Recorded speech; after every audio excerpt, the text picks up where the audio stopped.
All right. So we left off. I want to clear something up here. We're talking about sanctions, which was a little bit on your quiz. So I just wanted to apply that to a real life scenario before we move into the next material. So, what would be our warm up here today? Creating a positive and negative sanction that would encourage conformity for each of the following acts of deviance.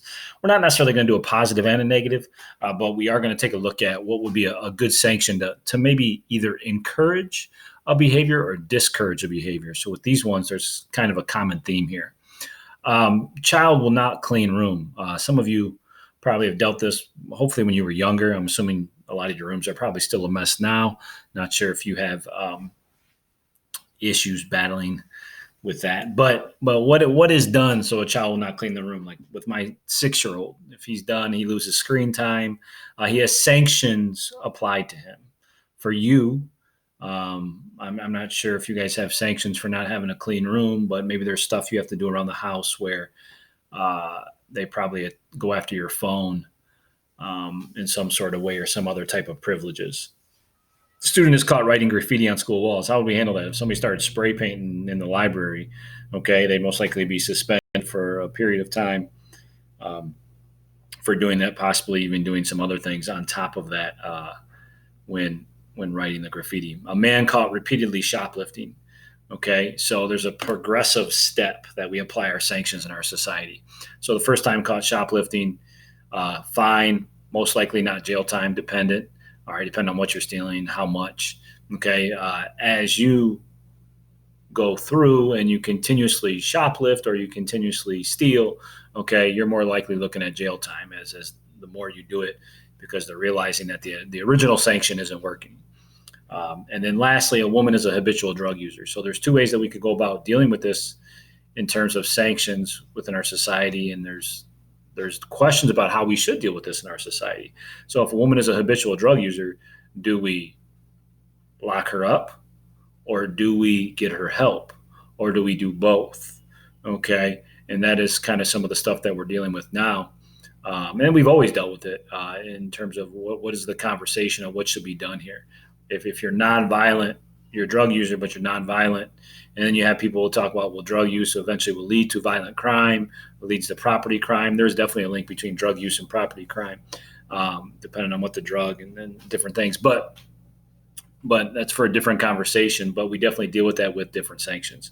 So I'm going to leave that there because we're going to definitely come back to sanctions and imprisonment and those types of things, as I said before, later on in our discussion.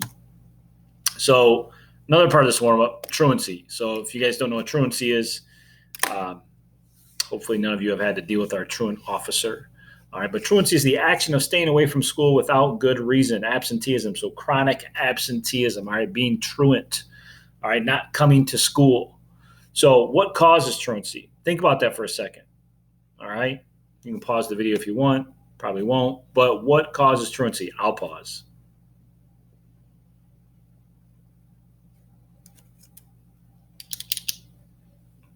All right.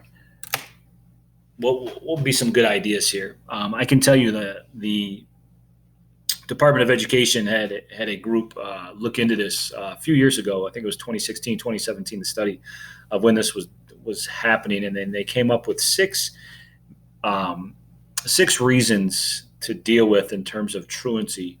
The first one being bad grades. When we say bad grades, not that the fact that you got like, oh, I got a bad grade on my chemistry test. The idea of you've continued to kind of build and you're not very academic. And so your need or your vision to go to school is a lot different. So bad grades and kind of the buildup of those bad grades, okay, leading to truancy. And usually that happens later on in someone's school career. So we're talking about high school students. Bullying. So not a good school environment where someone doesn't feel happy and safe to go to school also can lead to truancy. Illness. So this one, obviously a lot better of a reason. So if you have an illness that keeps you out for a long time, and then sometimes illness can lead then to the bad grades, or then all of a sudden you don't see somebody for a while. As we look at truancy, caring for family members. All right, people caring for others when you become as a student also the primary caregiver of a family member. that obviously would then keep you home. Mental and emotional stress. All right. So there's a lot of things that could be the cause or the trigger of that.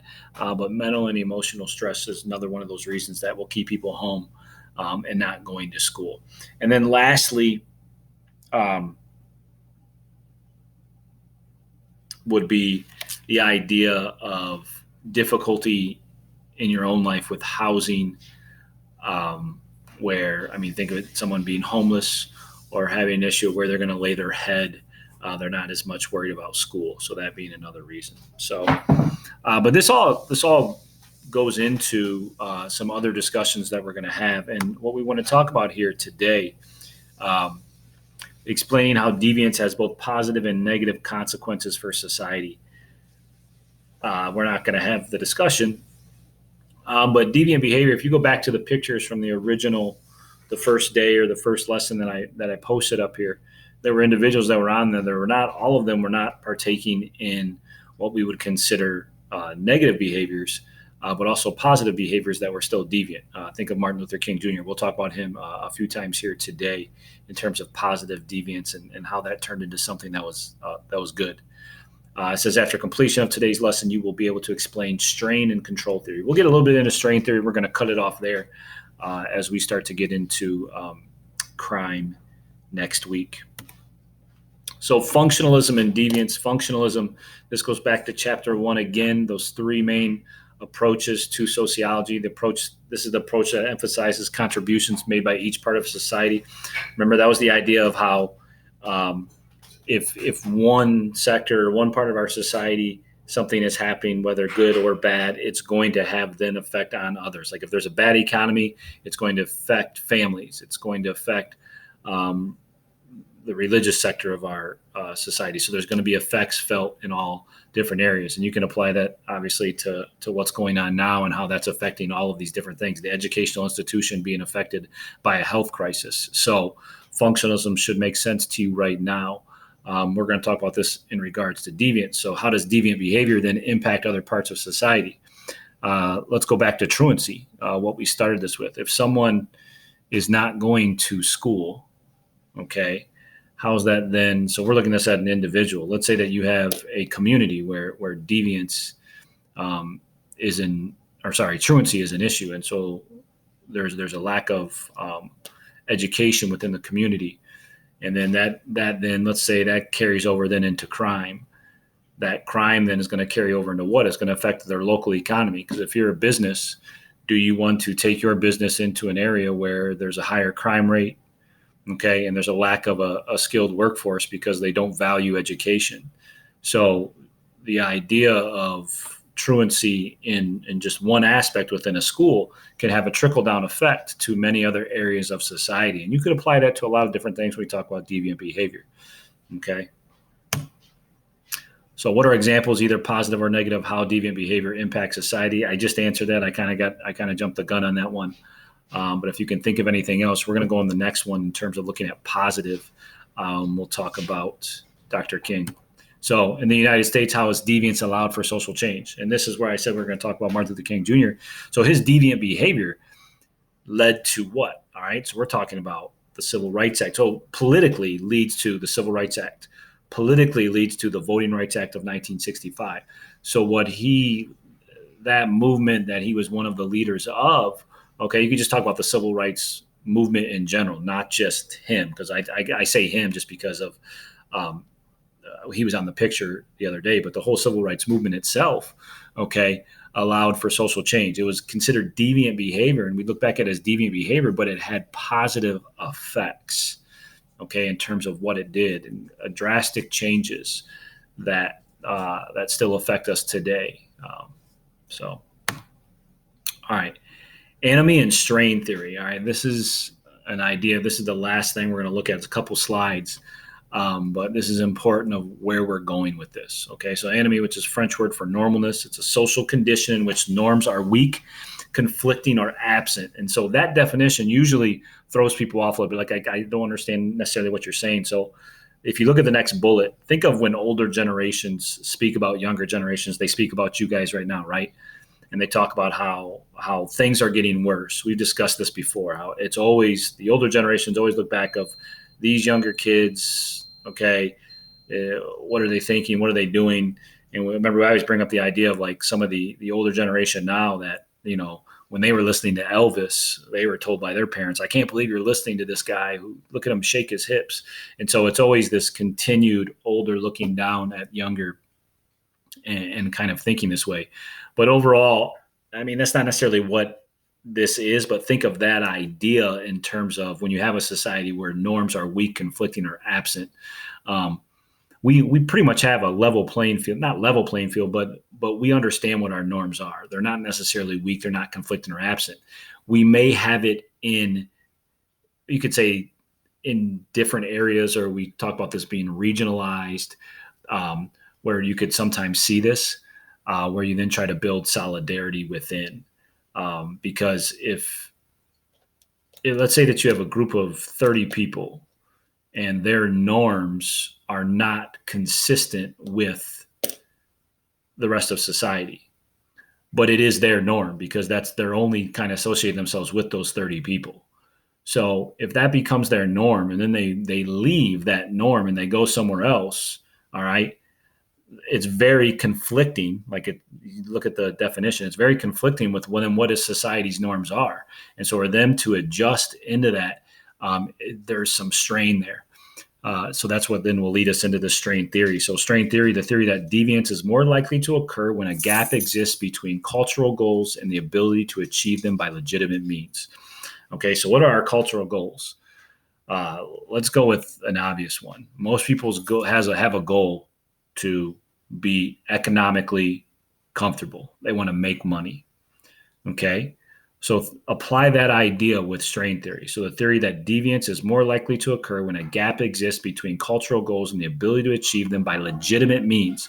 So if the goal is to make money, but you have no legitimate means to get the money, are you going to find a way to still get money? Think about that. All right. So if you don't think there's not a legitimate way, okay, like if you think in your mind, all right, I don't have a very good chance of landing a good job, but I want money. Are you going to find a way to then go get that money by maybe illegitimate means? Okay. And sometimes this is what leads to crime and other things. All right. So strain theory is applied to crime in America quite a bit. Okay. So that's what we're going to look at here and as we move forward. So once again, there's the definition of strain theory. I told you this. What I want you guys to do after I explain these is I want you to pause it and you're going to want to write these down. Okay. Because you're going to use these later. So put it somewhere on a piece of paper that you can use later. I'm not sure how you guys are organizing anything during this period, but put it somewhere in terms of you can access this later on into next week. So what they will talk about are the individuals within strain theory and what they're dealing with. So we talk about innovation, ritualism, retreatism, and rebellion. And what are these? So innovation, the individual accepts the goal of success, but uses a legal means to achieve it. All right. So this is the idea of if you're innovative, like, yeah, I accept the goal. All right. But there's strain there. So the strain is present. So I'm going to use a legal means to achieve it. All right. So let's say I deal drugs. Okay. It's an illegal way to achieve what? The goal of having money. All right. So ritualism, the individual rejects the goal, but continues to use legitimate means, acts as if he wants to achieve the goal, but does not exert effort to achieve it. This is this is kind of the idea of going through the rituals, going through the motions. Think of someone at school of like they go to school. So the idea of getting good grades is, let's say that's the goal of achieving in school. So they basically, I'm still going to go to school. All right. I'm kind of going to go through the motions, but I'm not going to exert a lot of effort because I feel there's this gap in between me getting these good grades. Okay. So I'm just going to go through these rituals. I haven't dropped out yet. I haven't completely given up, but I'm going through the motions. That's kind of ritualism. Retreatism rejects both the goals of society and legitimate means to achieve it. All right. So you're now retreating from whatever that goal is and you're rejecting it. And then rebellion is taking retreatism to the next level. So you've rejected both the accepted goal and the means for achieving it, and you create these new set of goals. So you almost become innovative, not to steal from that top one there, in a way where you create your new like a skid row, being on skid row and accepting that as your new set, or just kind of completely flipping and going off the rails, being that rebel, okay, and thinking that is what the new goal is, to be a disruptor of what are the norms within society. So those are the four. Just like I said, write those down. Make sure that you have an idea what those are. This is where we're going to leave off with these notes. I'm going to attach something here, also with this section that will lead us into the next. But this is it here. Appreciate you guys listening. If you did, obviously, if you're here, you did.